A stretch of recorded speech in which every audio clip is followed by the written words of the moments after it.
네, 이제 말씀을 보겠습니다. 제가 보니까 이제 마스크를 벗고 예배를 드리시고 하는데 그 전에 이제 보지 못했던 모습이 보이는데 뭐 마기꾼 이런 이야기 하려고 하는 게 아니고요. 우리 성도님들 이제 찬양 드리는 모습이 그렇게 예쁠 수가 없습니다. 입술로 이제 입술의 찬양이지 않습니까? 그러다 지금 마스크 쓰고 있는 분들 은근히 마스크 벗으라 이런 의미가 아니고 마스크 자유롭게 하십시오. 근데 찬양 드리고 있는 모습을 이렇게 쭉 보는데 그렇게 입술의 찬양이 저렇게 예쁜 거구나. 오늘 좀 새삼스럽게 또 보게 되었습니다. 감사합니다. 하나님 얼마나 기뻐하실까? 저도 이렇게 참 예쁘고 좋은데 하나님 얼마나 기뻐하실까? 이런 생각을 하게 됩니다. 자, 오늘 함께 말씀을 보실 때 출애굽기 20장 16절 우리 십계명 말씀 오늘 계속 이어보겠습니다. 출애굽기 20장 16절 우리 한 절이니까 같이 읽도록 하겠습니다. 내 이웃에 대하여 거짓 증거하지 말라. 아멘. 자, 오늘은 십계명의 9번째 계명인 내 이웃에 대하여 거짓 증거하지 말라는 계명에 대해서 살펴보고자 합니다. 여러분, 거짓말하지 말라와 거짓 증거하지 말라가 어떤 차이가 있을 것 같습니까? 거짓말하지 말라 이렇게 하면 되지 왜 거짓 증거하지 말라라고 지금 말씀이 십계명에서 9계명을 그렇게 말씀하고 있는 것일까요? 이 거짓 증거하지 말라는 것은 법정에서 증인으로 설 때 이웃에 대해 위증하지 말라는 뜻입니다. 그래서 이 9계명은 먼저 법정에서 거짓 증언을 하지 말라고 주신 계명이라고 볼 수 있습니다. 하지만 이 9계명은 그것만 해당되지 않고 우리의 일상에서 일어나는 모든 종류의 거짓말을 금하는 계명이기도 합니다. 먼저 성경에 나오는 법정에서 이웃에 대해 거짓 증언을 하는 경우를 이제 살펴보고자 하는데, 오늘날은 과학 수사가 발달이 되어 있어서 현장에서 발견되는 물증이나 증거가 더 확실한 재판의 근거가 되지만 구약 시대만 하더라도 그렇지 않았습니다. 법정도 오늘날처럼 건물이 있는 것이 아니어서 주로 이제 성경은 어디서 재판을 하냐면 성문 앞에서 재판을 하게 되었죠. 그러니 증인의 역할이 지대했다고 할 수 있습니다. 증인의 증언에 따라서 사람이 살기도 하고 죽기도 하는 그런 재판이었던 것입니다. 대표적인 사건이 열왕기상 21장에 나오는 아합 왕이 나봇의 포도원을 빼앗은 재판입니다. 아합은 북이스라엘에서 가장 악했던 왕이었죠. 그가 모든 걸 다 가지고 있었음에도 그 왕궁에서 가까웠던 나봇의 그 포도원, 작은 포도원을 가지지 못해 늘 그것이 참 그걸 어떻게 뺐을까 이런 궁리를 하고 있었고, 극기하는 이제 식음을 전폐하게 되는 그런 장면이 성경에 나오게 됩니다. 아합이 나봇에게 그냥 빼앗는 것이 아니라 더 크고 더 좋은 포도원을 주겠다, 땅을 줄 테니까 그거 가지고 이거 나 달라 이렇게 했지만, 나봇 입장에서는 이것은 조상으로부터 물려받은 유업으로 받은 땅이기 때문에 양보할 수가 없었던 것입니다. 유업은 팔아먹는 것이 아닌 것이죠. 이거 하나님께서 이제 철저하게 율법에서 유업으로 물려준 땅은 절대 팔고 사는 것이 아니다 이렇게 했기 때문에 그걸 이제 나봇 입장에서는 하나님 말씀을 지켜야 되기 때문에, 율법을 지켜야 되기 때문에 할 수 없었던 것입니다. 이 아합이 참 보니까 율법도 무시하고 율법도 모르는 무지한 그런 참 형편없는 왕이고, 나봇은 말씀대로 살려고 했던 아주 선량한 백성이었던 것이죠. 왕이 근심에 사로잡혀 밥도 안 먹고 있으니 그의 아내 왕비 이세벨이 볼 때 한심하기 짝이 없었던 것입니다. 이세벨은 이스라엘 역사, 북이스라엘에서 가장 북이스라엘을 완전히 우상숭배로 물들였던 장본인이 이제 이 가장 악녀라는 이름이 이제 어울리는 여인이었죠. 그가 이제 사용한 방법이 뭐냐면은 이 남편을 위해서 나봇의 포도원을 빼앗아 주기 위해서 사용한 방법이 거짓 증인을 세우는 것이었습니다. 법정 앞에서 나봇이 하지도 않은 말을 위증하게 한 것이죠. 뭐라고 했냐면은 나봇이 우리가 들었는데 하나님과 왕을 저주하더라. 이거는 이제 돌로 맞아 죽게 되는 상황이거든요. 하나님과 왕을 저주하더라. 이 증언을 딱 하게 되니까 그 증언으로 인해서 나봇은 바로 끌려나가서 돌에 맞아 첫 죽임을 당하게 됩니다. 예수님의 재판도 마찬가지였습니다. 당시 종교 지도자들이 예수님을 제거하기 위해 온갖 뭔가를 잡아보려고 했지만 그 건수가 아무것도 없지 않았습니까? 아무것도 안 나오니까 이제 여러 거짓 증인들을 막 동원하기 시작했는데, 그 중에 두 증인을 통해서 이 사람이 이전에 성전을 허물라 그러면 내가 사흘 만에 지을 것이다, 이 말을 했다라고 이제 위증을 하게 한 것이죠. 예수님이 물론 이 말씀을 하셨습니다. 그러나 그것은 실제로 성전을 허물겠다는 이야기가 아니라 이 성전 대신 주님의 몸을 허물고 3일 만에 다시 부활하신다는 그 의미로 이제 말씀을 하셨는데, 그 말씀을 왜곡시켜서 위증하게 하심으로 결국은 예수님을 십자가 사형 판결을 받도록 한 것입니다. 그게 이제 위증에 얼마나 힘이 강한지를 보여주는 것이죠. 자, 그런데 왜 증인이 두 사람만 있으면 가능했던 것일까요? 신명기 19장에 그 근거가 나오는데, 우리 신명기 19장 15절을 같이 한번 읽어보겠습니다. 사람의 모든 악에 관하여 또한 모든 죄에 관하여는 한 증인으로만 정할 것이 아니요 두 증인의 입으로나 또는 세 증인의 입으로 그 사건을 확정할 것이며. 자, 이게 보니까 한 사람만 하면 객관성이나 신빙성이 떨어지기 때문에 적어도 2명 이상의 증인을 요구한 것입니다. 그런데 만약 이 두 사람이 미리 사전에 입을 맞추고 말을 맞춰서 짜고 위증을 할 수도 있지 않겠습니까? 이런 경우를 대비해서 2중 3중의 장치를 이제 율법이 마련해 놓았는데, 먼저 첫 번째는 만약 위증한 것이 드러나면 위증한 그 사람이 그 죄를 대신 뒤집어 쓰고 받아야 될 벌을 대신 받도록 그렇게 한 것입니다. 죄인이 당해야 할 죄벌을 위증자가 대신 당하도록 한 것이죠. 오늘날도 법정에서 거짓 증언하면 벌을 받습니다. 그래서 선서를 하고 증언을 하지 않습니까? 근데 오늘날 정도가 아니라 굉장히 엄격했던 것이죠. 그 내용이 이제 16절부터 20절까지 나오는데, 우리 좀 길지만 같이 한번 읽어보겠습니다. 만일 위증하는 자가 있어 어떤 사람이 악을 행하였다고 말하면 그 논쟁하는 쌍방이 같이 하나님 앞에 나아가 그 당시에 제사장과 재판장 앞에 설 것이요 재판장은 자세히 조사하여 그 증인이 거짓 증거하여 그 형제를 거짓으로 모함한 것이 판명되면 그가 그의 형제에게 행하려고 꾀한 그대로 그에게 행하여 너희 중에서 악을 제하라. 그리하면 그 남은 자들이 듣고 두려워하여 다시는 그런 악을 너희 중에서 행하지 아니하리라. 아멘. 자, 이게 보니까 만약 사형 방법이 돌로 치는 것이었다, 그럼 위증했다, 위증한 사람을 돌로 쳐 죽이라는 것입니다. 그 사형 방법이 한 사람의 눈을 뽑는 것이었다, 그럼 위증한 사람의 눈을 뽑아버리는 것입니다. 이게 얼마나 무시무시합니까? 이렇게 함으로 위증을 함부로 하지 못하게 만든 것이죠. 또 하나의 위증하지 못하도록 한 장치가 있는데, 바로 죄인을 죽일 때 증인이 먼저 손을 대도록 한 것입니다. 자, 이게 무슨 내용인지 우리 신명기 16장 6절 7절을 같이 한번 읽어보겠습니다. 죽일 자를 두 사람이나 세 사람의 증언으로 죽일 것이요 한 사람의 증언으로는 죽이지 말 것이며, 이런 자를 죽이기 위하여는 증인이 먼저 그에게 손을 댄 후에 뭇 백성이 손을 댈지니라. 너는 이와 같이 하여 너희 중에서 악을 제할지니라. 아멘. 돌로 쳐서 죽일 때 왜 증인에게 먼저 돌을 들어서 치도록, 증인이 제일 먼저 돌을 들어서 치도록 한 것입니다. 왜 그렇게 했을까요? 만약 이 상황이 위증이라면은 웬만한 강심장이 아니고서는 돌로 들어서 뻔뻔하게 치지 못할 겁니다. 떨리지 않겠습니까? 여러 사람이 돌로 칠 때 돌로 사람을 치는 것조차도 정말 끔찍한 일인데, 그냥 돌 하나 살짝 집어 던지는 것 정도는 뭐 할 수 있겠지만, 먼저 돌로 치는 것은 진짜 저 사람이 죽을 죄를 지었다는 확신이 있지 않는 이상은, 저놈은 정말 죽일 놈이다, 저놈은 정말 없애야 된다, 이런 확신이 들지 않으면 양심의 가책이 되어서 못하지 않겠습니까? 그래서 율법이 이제 이런 장치들을 마련해 놓은 것입니다. 자, 이처럼 율법은 거짓 증언을 철저하게 금했습니다. 이를 통해서 억울한 희생이 없도록 한 것이고, 이스라엘 사회 안에 정의가 실현되도록 한 것입니다. 하나님이 가장 싫어하시는 것 중에 하나가 바로 뇌물을 받고 재판을 굳게 하는 것인데, 오늘날 이제 판사들이 참 이 역할을 잘 감당하고 있죠.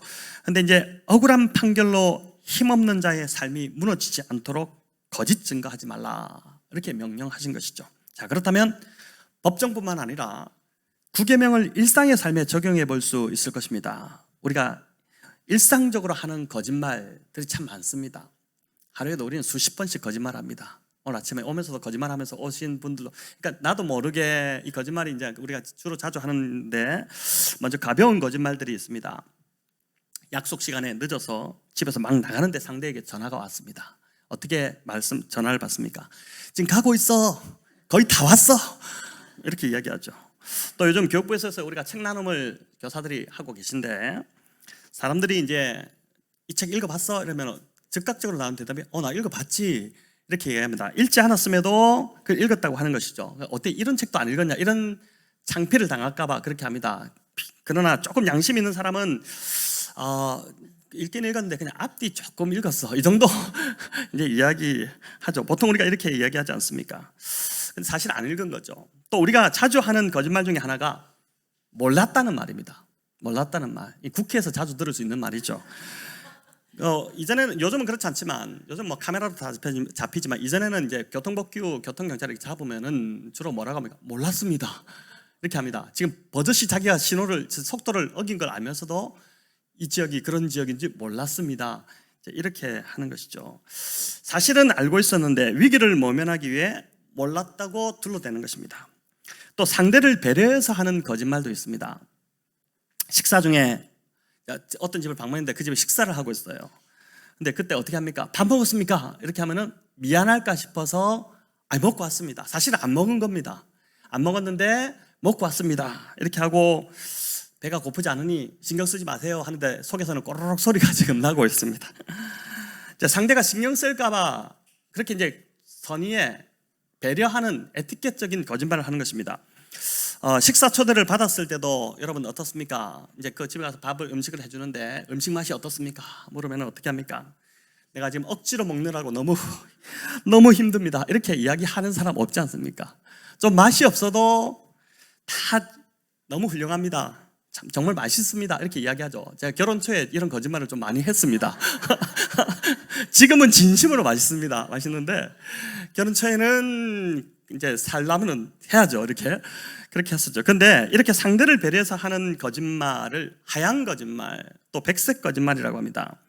선의로 거짓말을 하는 것입니다. 그런데 과연 이런 거짓말이라도 괜찮은 것일까? 이것도 거짓말인데 이 괜찮은 것일까? 성경은 뭐라고 말할까? 여러분, 성경에 거짓말이 허용될까요? 성경에 거짓말을 용납하는 사례가 있을까요? 있습니다. 대표적인 사건이 우리가 잘 아는 기생 라합이 여리고 정탐꾼들을 숨겨준 예입니다. 정탐꾼들이 기생 라합의 집에 숨은 걸 알고 여리고 군사들이 들이닥쳤죠. 내 나라 이렇게 하니까 기생 라합이 눈 하나 깜짝하지 않고 얼굴색 하나 변하지 않고 뭐라고 합니까? 들어오기는 했다. 근데 어두워지면서 지금 막 나갔다. 그러니까 지금 막 쫓아가봐라. 그러면은 따라잡을 수 있을 것이다. 이렇게 거짓말함으로 군사들까지 따돌려버립니다. 이 거짓말을 대단히 잘한 것이죠. 하지만 신약에서 이 기생 라합을 여러분 어떻게 평가하시는지 아십니까? 기생 라합은 거짓말쟁이였더라 이렇게 평가하는 것이 아니라 히브리서 11장에 보면 기생 라합의 거짓말을 믿음의 행동이었다라고 평가합니다. 또 야고보서 2장 25절에도 보면 라합의 거짓말을 의로운 행위였다고 표현합니다. 여러분, 야고보서 2장 25절을 우리 같이 한번 읽어볼까요? 또 이와 같이 기생 라합이 사자들을 접대하여 다른 길로 나가게 할 때에 행함으로 의롭다 하심을 받은 것이 아니냐. 자, 여기 뭐랍니까? 기생 라합이 사자들, 이 정탐꾼들이거든요. 그들을 받았다가 다른 길로 도망치게 이제 도와줬는데 그게 그런 거짓말한 행함, 이 행함이 거짓말인데 행함으로 거짓말로 의롭다 하심을 받았다라고 하고 있는 것이죠. 출애굽기 1장에 나오는 히브리 산파들도 마찬가지입니다. 이들이 거짓말로 신생아들을 살려줬죠. 이집트 땅에서 히브리 인구가 점점 늘어나는 것에 위협감을 느낀 이 바로가 산파들에게 은밀한 명령을 내립니다. 아이들이 태어났을 때 보고 남자아이면 은밀히 죽여라, 여자아이는 살려줘라 이렇게 했는데 이 산파들이 하나님을 두려워한 나머지 어떻게 됩니까? 거짓말로 이 갓난아기들의 생명을 살렸습니다. 바로에게 거짓말을 한 것이죠. 그런데 하나님께서 이 산파들에게 너희들 왜 거짓말했느냐 정죄하셨을까요? 오히려 출애굽기 1장 20절에 보면은 뭐라고 나오냐면은 하나님께서 이 산파들에게 은혜를 베푸셨다 이렇게 나옵니다. 은혜를 베푸셨다. 자, 성경뿐만 아니라 2차 대전 당시 많은 유대인들이 목숨을 건질 수 있었던 것도 곳곳에서 거짓말로 그들을 숨겨주었던 아주 선량한 사람들이 있었기 때문입니다. 게슈타포가 들이닥쳤을 때 여러분 얼마나 두려웠겠습니까? 이제 거기서 이제 만약에 거짓말을 했다 발각되면은 같이 죽임을 당해야 될 상황임에도 불구하고 목숨 걸고 여기 없습니다. 우리는 보지 못했습니다. 이렇게 함으로 많은 유대인들이 생명이 이제 살아난 것이죠. 자, 이 모든 경우는 사실을 말하면 사람이 죽는 것이고 또 거짓말을 하면 사람이 살게 되는 아주 특별한 경우들입니다. 거짓말을 한 동기가 다 동일한데 뭡니까? 사람의 생명을 살리기 위한 거짓말이었다는 것이죠. 십계명에는 이 십계명이라는 것은 결국 이제 하나님의 나라의 백성들 또 그리스도인들은 이 정도는 기본적으로 지키며 살아야 된다라고 주신 이제 하나님 나라의 백성의 살아가는 방식의 하나의 이제 계명들인데 이 십계명에는 거짓말하지 말라는 계명도 있지만 우리가 살펴본 대로 살인하지 말라는 계명도 있습니다. 여러분 거짓말하지 말라는 계명보다 살인하지 말라는 계명이 당연히 더 우선되겠죠. 왜냐하면 가장 중요한 사람의 생명이 달려있기 때문입니다. 당연히 이 두 가지 계명을 다 우리가 잘 지키며 살아야겠지만 이 두 계명이 충돌하는 특별한 상황이 올 때는 그때는 더 중요한 계명의 우선순위를 두어야 한다는 것입니다. 이런 차원에서 성경도 산파들의 거짓말이나 기생 라합의 거짓말을 용납했다고 볼 수 있는 것입니다. 기생 라합이나 히브리 산파 모두 생명을 해하는 악한 세력에 맞서서 거짓말을 한 것이기 싸운 것이기 때문에 그런 것이죠. 재미있는 것은 영어에 이제 살다라는 단어 여러분 알고 있는 live라는 단어가 있지 않습니까? 근데 이 단어를 거꾸로 읽으면은 evil이라는 단어가 됩니다. 자 보세요. 재밌죠? live 거꾸로 evil 이렇게 됩니다. 이 말은 무슨 말이냐면 이 evil이 악마 이런 뜻인데 생명을 거스르고 해하려고 하는 모든 시도가 곧 악이라는 것이죠. 자 그렇다고 해서 이를 확대해서 선의의 거짓말을 그럼 다 해도 되느냐? 그렇게 적용하면 안 된다는 것이죠. 우리는 가능한 거짓말을 하지 않고 진실을 말해야 됩니다. 우리 주님께서 말씀하셨듯이 예면 예고 아니면 아니고 진실을 말하라. 이제 우리가 진실을 말해야 되는데 이런 생명과 맞서 생명을 살리기 위해서 악과 맞서 하는 이 특별한 경우는 거짓말이 허용될 수 있다는 것을 우리에게 이제 보여주는 것이죠. 자, 이처럼 선의의 거짓말도 있지만 반대로 다른 사람을 해하려는 목적으로 하는 정말 악의에 찬 거짓말들이 있습니다. 세상은 이런 거짓말들이 너무 난무합니다. 여러분 요즘 기사를 보면서 믿을만 하던가요? 전 요즘 진짜 뉴스를 믿지 못할 것 같아요. 도대체 세상이 어떻게 돌아가고 있는지 너무나도 참 그런 세상인데 세상은 정말 거짓말이 난무하고 있습니다. 험담, 중상모략, 좋지 않은 루머를 막 퍼다 나르는 이런 것들이 다 여기에 해당된다고 할 수 있습니다. 또 보이스피싱도 마찬가지겠죠. 보이스피싱 얼마나 사람에게 해악을 끼치는 그런 행위입니까? 특별히 어거스틴은 중상모략을 가리켜 혀로 행하는 살인이다 이렇게 이야기했습니다. 근거 없는 말로 남을 헛뜯어서 그의 명예나 지위를 완전히 손상시키는 그 행위가 바로 중상모략인 것입니다. 지금까지 살아오면서 이런 중상모략을 당해보신 분들이 참 여러분 계실 텐데 혀가 새치열하고 정말 그 짧은 혀가 칼보다 정말 날카로운 것이죠. 야고보 사도가 이야기하듯이 이 혀는 불이라고 너무나도 위험한 불이라고 이 혀가 정말 아무것도 아닌 것 같은데 온 인생을 다 살라버리는 그런 영향력이 있다는 것입니다. 제가 최근 정순신 사태에 대해서 이제 기윤실에서 보내온 글을 읽다 보니까 이 문제도 결국 학교에서 이 정씨 아들의 지속적인 언어 폭력이 일으킨 문제였다는 것을 알게 되었습니다. 폭력, 실제로 사람을 때리는 이 폭력도 참 나쁜 죄지만 그 폭력보다도 어떻게 보면 폭언이 더 심각한 것임에도 검사였던 이 정 씨는 아들이 물리적으로 친구를 때렸다면 변명의 여지가 없겠지만 이 언어 폭력이기 때문에 재판해볼 만하다, 재판에서 문제될 게 없다 이렇게 몰아간 것입니다.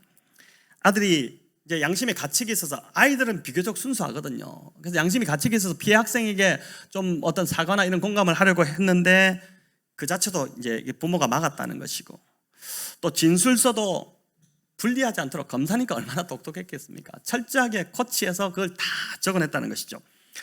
부모라면 부모의 역할은 애가 잘못되면 바르게 가도록 아이를 매를 들어서라도 바르게 가르치는 게 부모인데, 어떻게 된 판에 이 부모는 아이의 잘못을 교정하도록 할 기회를 주어서 함에도 오히려 권력과 지위를 남용해서 주변 사람들을 다 불행하게 만들어버렸고, 그 언어폭력을 당한 학생은 그 정상적으로 살아갈 수 있겠습니까? 그리고 그 아들도 결국은 괴물로 키워버리는 그런 일들을 행했다는 것이죠. 여러분, 사람들 안에 왜 이런 거짓의 모습들이 나타나는 것일까요?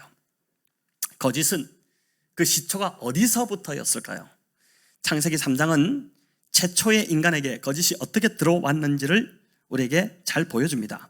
뱀이 인간에게 찾아와서 선악을 알게 하는 나무의 열매를 따 먹도록 거짓말을 하죠. 하나님께서는 이 열매를 먹지 마라, 이 열매를 먹는 날에는 너희가 반드시 정령이 죽으리라, 이렇게 말씀하셨는데, 뱀은 찾아와서 아니다, 죽지 않는다, 단지 너희의 눈이 밝아져서 하나님같이 된다, 그래서 하나님 먹지 못하게 하는 것이다 라고 아주 설득력 있게 꾀해버린 것입니다. 하나님 말씀을 들어야 살 수 있는 인간이 뱀으로 위장한 사단의 거짓말을 들으면서 그때부터 인간 안에 죽음이었고, 이 인류의 거짓말이 뿌리를 내리기 시작한 것이죠. 주님도 요한복음 8장에서 거짓이 어디서부터 왔는지를 말씀하십니다. 요한복음 8장 44절인데 우리 같이 한번 읽어보도록 하겠습니다. 너희는 너희 아비 마귀에게서 났으니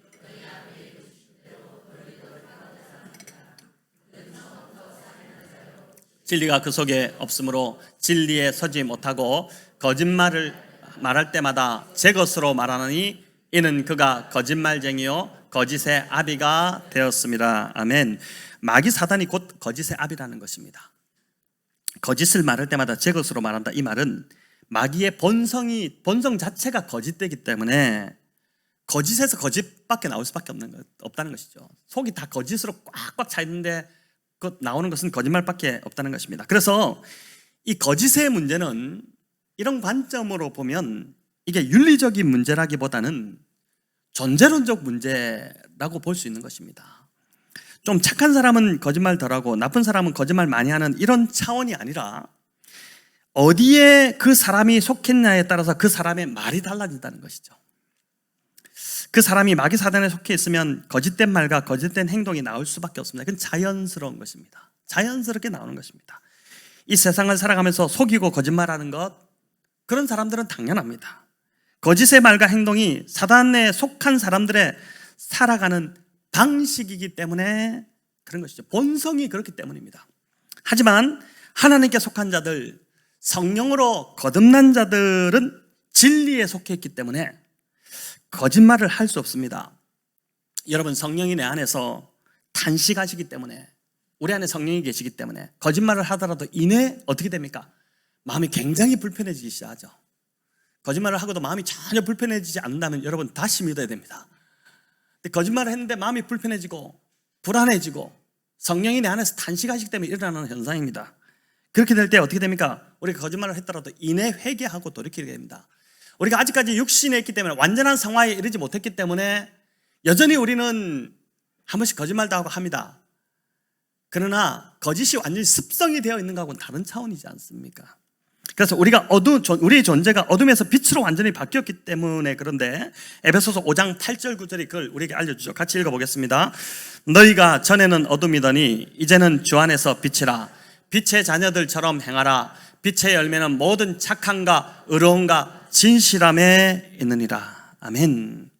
자, 우리의 뿌리가 사단에서 예수님께로 옮겨졌기 때문에 자연스럽게 빛의 열매가 우리 안에 맺히게 된다는 것입니다. 그 열매는 여기 말하듯이 모든 착함과 의로움과 진실함입니다. 말과 행동에서 진실함을 보이는 자, 뭐 앞뒤가 안 맞는 것이 아니라 그냥 투명하고 진실함을 보이는 자, 있는 그대로 이야기하고 그렇게 하는 자가 곧 그리스도인이라는 것이죠. 또 야고보 사도도 참된 경건의 시금석이 혀를 잘 다스리는 것에 있다는 것을 우리에게 말씀합니다. 야고보서 1장 26절 같이 읽어보겠습니다. 누구든지 스스로 경건하다 생각하며 자기 혀를 재갈 물리지 아니하고 자기 마음을 속이면 이 사람의 경건은 헛것이라. 아멘. 나는 경건하다 이렇게 자부하면서 독서를 내뱉고 있고 다른 사람 험담을 하고 있고 중상을 한다면 그것만 보고도 그 사람이 경건치 않다는 것을 알라는 것입니다. 결코 경건치 않은 자입니다. 그 사람의 말을 보면 그 사람이 지금 신앙이 있는지 성령의 사람인지 아닌지를 알 수 있는 것이죠. 마음을 속이면 결국 말도 거짓말이 나오게 되어 있습니다. 참된 경건의 기준이 바로 거짓됨이 없는 진실한 언어에 있다는 것이죠. 그래서 예수님도 너희 속에 있는 것이 너희 입술로 나온다고 말하고 있지 않습니까? 특별히 여러분, 남을 자주 험담하고 중상하는 사람들과는 교제를 피하시기 바랍니다. 가급적 피하셔야 됩니다. 왜냐하면 내가 어떤 사람과 사귀느냐에 따라 내 인격이 결정되고 내 인생이 결정되기 때문에 그렇습니다. 자신 있는 사람 없을 거예요. 대부분 다 그런 부정적인 사람과 함께 있다 보면 부정스러운 사람으로 바뀌어갑니다. 그게 우리가 연약하기 때문에 그런 것이죠. 그래서 우리가 누구와 사귀느냐, 정말 그리스도인으로서 중요한 하나의 삶이라고 할 수 있는 것이죠. 지난주 저는 동기 목사님 한 분을 만났는데 참 어려운 사정을 들었습니다. 그동안도 전화로 꾸준히 참 함께 기도해주고 했는데 이번에 만나서 사정을 듣다 보니까 정말 생각보다 더 심각하구나 그걸 듣게 됐는데, 이 목사님이 이제 버티다가 교회를 나오셔야 할 상황입니다. 규모가 굉장히 큰 교회입니다. 잘잘못을 따지기에 앞서서 저는 이 목사님을 내보내려고 하는 그 반대파 사람들의 말과 태도를 들으면서 경악했습니다. 중직자들이라는 자들의 입술에 욕설이 가득하고 당회를 할 때마다 서로 욕하며 싸우고 있고 내뱉어서 되지 않을 말을 지금 하고 있는 것이고, 또 그리고 협박하고 음해하고 중상모략하고 정말 있지도 않는 말을 지어내서 루머를 교회 안에 퍼뜨려서 그 목사님에 대해서 음해를 하는데, 제가 듣다 보니까 그 모습은 이미 그리스도인이기를 포기한 모습이었습니다. 급기야 이 목사님을 내보내기 위해서 수순을 밟다 보니까 목사님을 넘어서 이제 가족들, 그 참 아무 잘못이 없는 어린 아이들에게까지 폭언을 일삼는 그런 일들이 일어나는 것을 보면서 야, 정말 아닌 것 같다, 이런 생각을 하게 됐습니다. 그들이 빛 가운데 있고 진리 가운데 행한다면 도저히 나올 수 없는 언어가 그 입술에 담겨 있었던 것이죠. 무엇보다 충격적인 것은 이 목사님은 이런 교회의 깨어짐 앞에서 하나님 앞에 너무 죄스러우니까 늘 엎드려서 이 어쩔 줄을 몰라 계속 회개밖에 나오지 않는데, 이 사람들은 자신들은 뭐가 그래 떳떳한지, 정말 자신들은 죄가 없다고, 우리는 떳떳하다고 계속 주장하고 있다는 거예요. 그걸 떠버리고 다닌다는 것입니다. 여러분, 자신을 미워할 줄 아는 자들이 진짜 회심한 자들입니다. 내가 정말 형편없는 자들을 없다는 것을 인정하는 그 자가 정말 성령의 사람인 것이죠. 그렇지 않으니 이 교회가 정말 상태가 정말 심각한 상태에 이르렀구나, 이런 생각을 하게 됐습니다. 자, 그렇다면 구계명을 잘 지키기 위해 우리는 과연 어떻게 말해야 될까요? 여러분, 어떻게 해야 이웃에게 거짓말을 하지 않고 이 구계명에서 말씀하고 있는 정말 진실된 말을 할 수 있을까요? 여기에 대해 십계명의 저자 제이 존, 제가 지난주에도 말씀하셨던 그분이 쓴 책에 아주 좋은 제안을 하는데, 우리 성도님들이, 저도 이제 이게 좀 쉬워서 참 적용해 볼 수 있겠다 싶습니다. 한번 우리의 언어 생활에 적용해 보면 좋겠는데, 여러분, 생각하다는 단어가 영어로 think이지 않습니까? T-H-I-N-K, think라는 것인데, 말을 할 때마다 생각해야 되는데 이 think의 첫 자를 따서 5가지를 제안합니다. 첫 번째 T인데, T는 true입니다. 뭐냐면은 진실이죠. 내가 하는 말이 사실인가 아닌가를 생각하라는 것입니다. 사람들이 판단하는 루머 그거 듣고 그걸 또 잘 넘어가가지고 야, 그 사람이 그렇더래, 이렇게 이야기하지 말라는 것입니다. 대부분 루머는 거짓말이 많습니다. 놀랄 정도로 꾸며낸 이야기들이 많습니다. 그래서 어떤 말을 하기 전에 이 말이 정말 사실인지를 먼저 내가 확인해야 됩니다. 자, 그러나 그것으로 끝나면 안 되고, 두 번째 H가 help입니다. 내가 하는 말이 상대에게 도움이 되는가, 아무리 사실이라 하더라도 이 말을 내가 상대에게 하는 것이 이게 도움이 될지 안 될지를 판단하고 말을 하라는 것이죠. 그래서 상대에게 유익이 되지 않는다면, 그렇게 판단된다면 말을 아끼는 것이 지혜롭다는 것입니다. 세 번째는 I인데 inspiring이라는 단어입니다.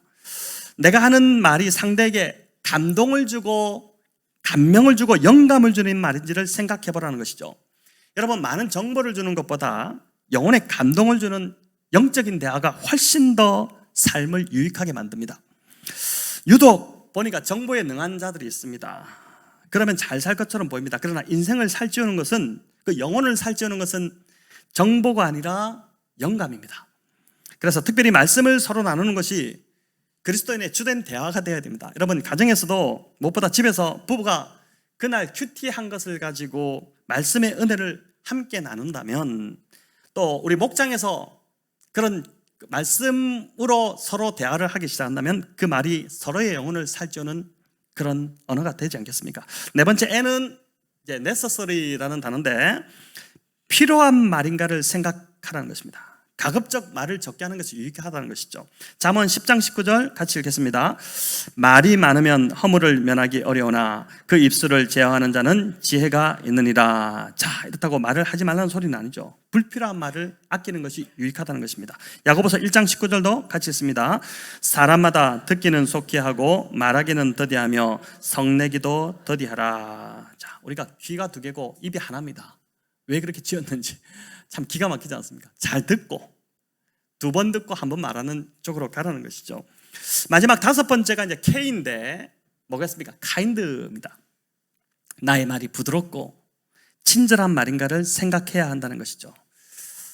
우리 경상도 사람들, 저도 뭐 경상도지만은 사람들은 그 강한 어조 때문에 괜히 오해를 받을 때가 많습니다. 그냥 편하게 대화하고 있는데 싸우는 줄 압니다. 근데 이제 이런 뉘앙스, 또 이제 보이지 않는 비언어적 요소, 이런 것들이 훨씬 더 이제 중요한데, 말을 할 때 가급적 친절하게 상냥하게 이제 표현하는 것이 중요하다는 것이죠. 여러분, 다시 한 번 더 다섯 가지를 우리가 보는데, 자, T 사실인가, 또 help 도움이 되는가, inspiring 감동을 주는가, necessary 필요한 말인가, kind 친절한 말인가. 자, 쉽죠? 다 이제 들으셨죠? 영어를 평소에 안 배우셨습니까? 네. 자, 이게 뭐 그냥 딱 들었지 않습니까? 다섯 가지. 말하기 전에 생각하라. 내 말이 지금 이런 말인가를 이렇게 한다면은 여러분, 우리의 언어 생활이 굉장히 좀 달라지지 않겠습니까? 이 말로 인한 어려움을 말 잘못해가지고 늘 고생하고 이렇게 하는데 그렇게 되지 않지 않겠습니까? 이 제이조는 이 다섯 가지 말을 할 때 주의할 게 한 가지 더 있다고 당부하는데, 그게 뭐냐면은 내가 하는 말이 아첨이 되지 않게 하라는 것입니다. 여러분, 아첨은 진실성이 없는 칭찬입니다. 좋은 것을 정직하게 칭찬하고 격려해야 하는데, 그렇지 않고 상대로부터 뭔가를 얻어낼 꿍꿍이로 마음에 없는 찬사를 보내지 말라는 것입니다. 그중에 이제 마음이 약한 사람들 중에서는 상대에게 인정을 받기 위해서, 또 상대에게 미움을 받지 않기 위해서 없는 말을, 아니면 좀 더 과대하게 칭찬을 하기도 합니다. 낱말을 하는 것이죠. 마음이 약하기 때문에 어느 정도 이해는 되기는 하지만, 이런 사람일수록 더 정직하게 말하는 훈련이 필요하다는 것입니다. 또 이 정도는 그냥 괜찮습니다. 그러나 정말 상대를 조종하기 위해서 칭찬하는 사람이 있습니다. 매니플레이션 하는 것이죠. 요즘 이제 이단들이 특별히 이런 짓을 참 많이 하는데, 어떤 이유든지 상대를 조종하기 위해서 하는 이 말은 정말 위험하고 악한 말입니다. 상대를 세워주려고 하는 것이 아니라 조종하려는 것입니다. 그래서 자기의 유익을 얻기 위해서 하는 말이죠. 그런데 많은 경우, 저와 여러분이 많은 경우 이 조종의 말을, 매니플레이션을 하고 있다는 것을 여러분 알고 있습니까? 우리가 참 많은 경우 이렇게 하고 있습니다. 그래서 늘 이 말도 거짓말에 들어가기 때문에 우리의 언어를 조심해야 되는, 살펴야 되는 것이죠. 자, 이제 끝으로 정직한 삶이 주는, 그렇다면 유익이 무엇일까를 한번 살펴보고자 하는데, 우리가 가진 통념 중에, 그릇된 통념 중에 하나가 정직하면 손해본다는 것입니다. 자, 이 말은 교회 안에서도 그대로 반영되어서 어떻게 됩니까? 정직하면 손해보지만, 그러나 예수 믿는 우리들은 손해를 감수하더라도 정직하자, 이렇게 가르칩니다. 이렇게 알고 있습니다. 좀 우리가 손해보지, 정직하게 하고 우리가 손해보지, 이렇게 합니다. 그런데 과연 성경이 정직하면 손해본다고 말씀하고 있을까요? 여러분, 잠언 14장 11절 우리 같이 한번 읽어보겠습니다. 악한 자의 집은 망하겠고 정직한 자의 장막은 흥하리라. 악한 자의 집은 망하겠고 정직한 자의 장막은 흥하리라. 우리 이제 감자탕 교회로 유명한 조연산 목사님도 이 고민을 하시다가 이제 말의 힘이라는 책도 내고 하셨지만은, 그분이 그런 고민을 한 겁니다. 이제 정직하면 손해본다. 그래서 성도들에게도 정직하면 손해보지만 예수 믿는 우리들은 손해를 감수하더라도 정직하자 이렇게 가르쳤는데 어느 날 기도 자리에 앉았는데 주님이 말씀하시는데 내가 언제 정직하면 손해본다고 하대. 내가 언제 너한테 그런 말 했냐? 성경에 그런 말이 있냐? 그래서 이번에 이제 다시 막 찾아보니까 진짜 정직하면 손해본다는 말이 한 군데도 없고 오히려 여기 나오듯이 악한 자의 집은 망하지만은 정직한 자의 장막은 흥한다고 하는 것이죠. 여러분, 성경에 정직한 자가 형통케 된다는 말이 수없이 기록되어 있습니다. 몇 가지만 좀 시간상 읽어보려고 하는데 이사야 26장 7절 같이 읽겠습니다. 의인의 길은 정직하며 정직하신 주께서 의인의 첩경을 평탄하게 하시도다. 의인의 길을 주께서 평탄케 하신다는 것입니다. 또 잠언 11장 11절 있습니다. 성읍은 정직한 자의 축복으로 인하여 진흥하고 악한 자의 입으로 말미암아 무너지리라. 악한 자의 입으로 말미암아 성읍이 무너지지 정직한 자의 축복으로 성이 잘 된다는 것이죠. 또 시편 84편 11절 여호와 하나님은 해요 방패이시라. 여호와께서 은혜와 영화를 주시며 정직하게 행하는 자에게 좋은 것을 아끼지 아니하실 것입니다. 정직하게 행하는 자에게 좋은 것을 아끼지 아니하신다고 지금 말씀하고 계시잖아요. 하나님이 말씀하시잖아요. 신명기 6장도 하나님께서 그 땅에 들어가 그 가나안 땅에 들어가는 그 백성들에게 다시 한 번 더 언약을 상기시키면서 말씀하는 게 뭐냐면은 너희가 정직하게 행해라. 정직하게 행하기만 하면 그 땅에서 정직하게 행하기만 하면 그 땅의 모든 대적들을 내가 다 쫓아내 줄 것이다. 또 맹세하신 아름다운 땅을 너희가 차지하게 될 것이다. 그렇게 말씀합니다. 약속하시는 것이죠. 성도 여러분, 첫사람 아담과 하와가 하나님의 말씀을 붙들지 않고 사단의 말을 믿음으로 세상의 말을 믿음으로 망했던 것처럼 그걸 기억하시기 바랍니다. 저와 여러분이 아담의 전철을 밟지 않기를 소망합니다. 사람의 말, 세상 통념 믿지 말고 여러분 그래서 이제 공동체 성경읽기 지금 좀 많이 좀 이렇게 읽다 말고 포기하는 사람들이 있는 것 같기도 한데 말씀을 끝까지 좀 붙드시고 말씀이 하나님 말씀을 붙듦으로 정직히 행하는 자에게 주시는 복을 누리는 저와 여러분 다 되시기를 축원합니다. 잠언 14장 9절은 이렇게 말씀합니다. 한번 같이 읽어볼까요? 미련한 자는 죄를 심상히 여겨도 정직한 자 중에는 은혜가 있느니라. 자, 거짓말을 하지 않고 정직하게 말하는 자에게 여기 보니까 은혜가 있다고 하는데 여러분, 저와 여러분 이 말씀 좀 잘 이번 주 붙드시면 좋겠습니다. 여기 이 은혜가 뭘까요? 이 은혜가 뭐냐면은 거짓말하지 않고 정직하게 살면 망할 것 같은데 세상 사람들도 다 그렇게 이야기하는데 이상하게 내가 말씀을 붙들고 정말 망할 각오로 하고 한번 정직하게 살아보는데 삶이 잘 되는 것입니다. 이상하게 정직하게 사는데 내 인생이 평탄하게 되는 것입니다. 설명이 되지 않고 이해가 되지 않는 축복이 내 삶에 임하는 것, 바로 그게 하나님의 은혜가 임하는 것이죠. 여러분, 우리 자녀들도 마찬가지입니다. 지금 학교 폭력부터 해가지고 너무 학교의 환경이 좋지 않습니다. 교육을 하는 교육의 장소가 분쟁을 하는 장소로 대한민국이 완전히 다 바뀌어가고 있습니다. 툭하면 소송 걸고 학교의 교사들의 교육이 이루어질 수 없습니다. 교사들을 다 배제시켜버리고 무조건 소송으로 가버리니까 이게 교육의 장이 아니라 대한민국의 참 미래가 너무나도 암울한 상황인데 여러분, 그런 상황 가운데서 우리 자녀들 어떻게 버텨낼 수 있을까요? 부모의 기도를 통해서 설명되지 않는 은혜가 아이들을 이끌어가는 그거 외에는 방법이 없지 않습니까? 그거 외에는 이 땅을 살아갈 수 있는 방법이 없지 않겠습니까? 하나님의 은혜라는 것은 그런 것이죠. 뭔가 딱히 분석할 수도 없고 설명할 수도 없지만은 희한하게 안 될 것 같은 상황에서도 잘 되고 평안하게 되는 것, 그런 은혜가 정직하게 행하는 자의 삶에 임하게 된다고 오늘 말씀이 우리에게 지금 약속해주고 있지 않습니까? 여러분, 이번 한 주도 이 말씀 붙드시고 정직한 자의 장막이 흥하게 될 줄을 믿으며 정직하게 살아가시기를 바랍니다. 무엇보다 여러분 기도해야 됩니다. 지난주 금요기도에도 지난주 이제 제가 기도를 강조하고 했는데 또 많이 나오셨어요. 빠지신 분들이 제법 사정상 빠지신 분들이 있었음에도 불구하고 오히려 숫자가 더 나왔습니다. 많은 분들이 와서 부르짖으셨는데 우리가 세상의 소리 또 통념에 흔들리지 않으려면 그 세상 사람들 하는 말에 자꾸 흔들려서 넘어가는데 흔들리지 않으려면 여러분 그렇게 말씀대로 살 힘은 오직 기도의 자리에서 얻을 수밖에 없습니다. 이번 한 주도 여러 풀리지 않은 일들 또 죽을 것 같은 상황에 처한 분들이 있다면 거짓된 방법, 세상적인 술수, 여러분 그 쓰려고 하지 마시고 기도의 자리로 나오십시오. 참 외람된 말씀이죠. 좋은 말 할 때 나오신 게 좋습니다. 진짜 그렇습니다. 기도의 자리로 나오십시오. 다 어떻게 보면 다 핑계거립니다. 금요일 저녁에 피곤해서 못 나오지 왜 못 나오겠습니까? 다 핑계거리죠. 나오셔서 기도하시기 바랍니다. 기도하면 고난을 통과하고 버텨낼 힘을 얻게 됩니다. 여러분 사순절 기간인데 지난주 우리 이장로님 말씀을 하셨지만은 주님도 겟세마네에서 매우 고민하여 내가 죽게 되었다 이렇게 표현하시거든요. 내가 정말 죽을 것 같다. 주님이 그렇게 표현하셨는데 그 상황을 주님이 어떻게 극복하셨습니까? 3번의 간절한 기도, 땀이 흘러서 피가 될 정도의 그 간절한 기도로 기도하시고 나니까 십자가를 감당할 권능을 입으신 것이지 않습니까? 여러분 기도하면 삽니다. 기도하면 우리가 부르짖으면 회복이 일어날 수밖에 없습니다. 자꾸 내 문제, 내가 다 저질러 놓은 문제죠 사실은. 그 문제 내가 해결하려고 끙끙거리지 마시고 기도의 자리로 나오셔서 부르짖으십시오. 부르짖고 금요일날 큰 소리로 기도한다고 누가 흉보지 않습니다. 다 그렇게 기도하니까 누가 잡아가지 않아요. 금요일날 여기 이 건물 텅텅 빕니다.